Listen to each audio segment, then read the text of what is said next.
ଆଜି ଆପଣମାନଙ୍କୁ କଞ୍ଚା କଙ୍କଡ଼ାର ରେସିପି ମୁଁ ତରକାରୀ କରିବାଟା ଆପଣମାନଙ୍କୁ କହୁଛି। ଆମେ କଙ୍କଡ଼ାକୁ ପ୍ରଥମେ ଭଲ ପାଣିରେ ଧୋଇବା, ଧୋଇକିରି ତାକୁ ସବୁ ସଫା କରିବା କେମିତି ମୁଁ ଏଇଠି ଆପଣମାନଙ୍କୁ ଦେଖାଉଛି। ତାପରେ ତାକୁ ଧୁଆଧୋଇ କରିଦେବା, କାହିଁକିନା ସିଝେଇକି ରାନ୍ଧିଲେ ତା ଭିତରର ମଳି ପ୍ରାୟତଃ ଆଉ ବାହାରେନି, ରହିଯାଏ। ତେଣୁକରି ତାକୁ ଆମେ ଧୋଇଦେବା। ତାପରେ ଆମେ ଅଦା, ରସୁଣ, ପିଆଜ ଯେତିକି ପରିମାଣର ଆମର ଦେବା କଥା ସେତିକି ଆମେ ତାକୁ ବଟାବଟି କରିଦେବା। ବଟାବଟି କରିକି ତାକୁ ଆମେ ବାହାର କରିଦେବା ଗୋଟେ ଜାଗାକୁ। ଏବଂ ତାପରେ ଆମେ କଙ୍କଡ଼ାକୁ ବର୍ତ୍ତମାନ ସଫା କରିକି ରଖିଦେଇଛନ୍ତି। ଏବେ ଆମେ କରେଇ ବସେଇଲେ ଜିରା ସୋରିଷ ଟିକେ ଆମେ ପକାଇଦେବା। ପକାଇଲା ପରେ ସ୍ୱାଦ ଅନୁସାରେ ଆମେ ପିଆଜ କାଟିଛନ୍ତି, ପିଆଜକୁ ବି ଦେଇଦେଲେ। ପିଆଜ ଦେଲା ପରେ ତାକୁ ଆମେ ପିଆଜକୁ ଟିକେ ମିଡ଼ିୟମ୍ରେ ଜାଳରେ ତାକୁ ଭାଜିଦେବା।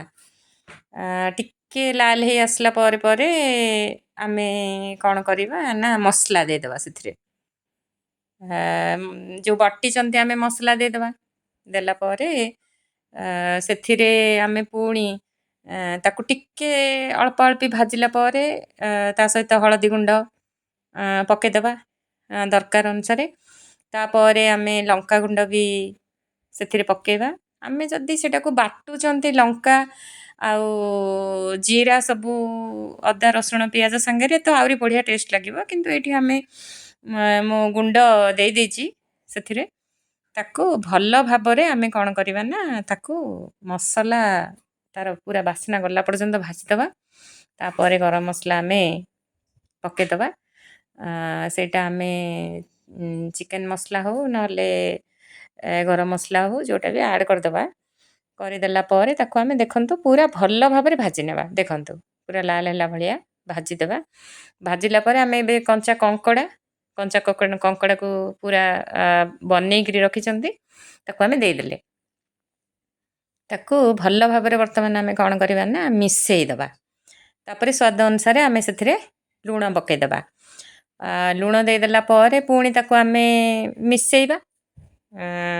ମିଡ଼ିୟମ୍ ଜାଳରେ ଆମେ ତାକୁ ମିଶାଇଦେବା।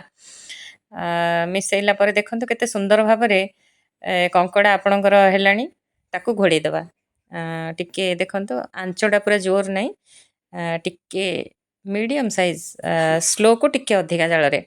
ଏବେ ଦେଖନ୍ତୁ କେଡ଼େ ସୁନ୍ଦର ଭାବରେ ଆପଣଙ୍କର କଙ୍କଡ଼ାଟା ସିଝୁଛି। ତାକୁ ବହୁତ ସମୟ ଟିକେ ଆମକୁ ବହୁତ ସମୟ ମାନେ ପ୍ରାୟ 10ରୁ 12 ମିନିଟ୍ ଖଣ୍ଡେ ଆମେ ତାକୁ ଏମିତି ମଝିରେ ମଝିରେ କରିବା।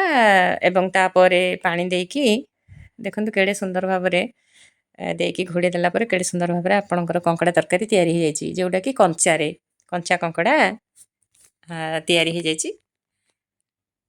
ଧନ୍ୟବାଦ।